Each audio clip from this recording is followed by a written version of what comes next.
Once upon a time in a field not too far away, there was a bee who couldn't dance. Now, this wasn't a problem when she was a little bee, because all the other little bees were the same. But now that she was a big bee, it was time for her to learn the special waggle dance that tells her family where the best flowers are. The waggle dance is a little like this. She wiggles her bottom and then she flies off in a straight line. Then she wiggles her bottom again and then she flies off in another straight line.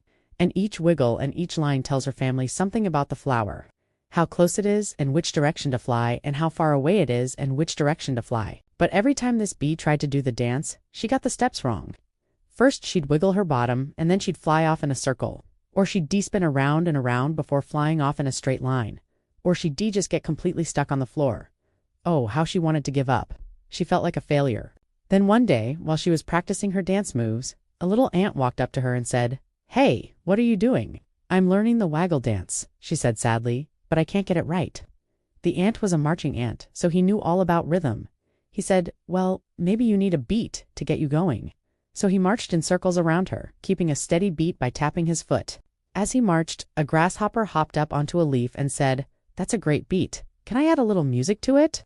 And the bee said, "Yes, please." And the grasshopper played a little tune on his leaf, a little high at first, then a little low, then high again. And as the music played and the ant kept a steady beat by tapping his foot, the bee found herself doing the wiggles and the flourishes and the spins that make up the waggle dance. At first it was slow and a little shaky, but then she got the hang of it, and soon she was doing the whole dance without stopping or getting stuck. She thanked the ant and the grasshopper for helping her learn the dance, and they all three danced together for a long time.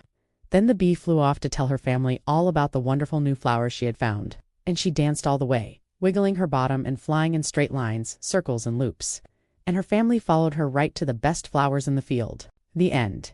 And that's the tale of the bee who could undance until she learned to ask for help. If you like this tale, give it a thumbs up. Share it with your friends and do UNT. Forget to subscribe so you won't miss out on any of our future tales.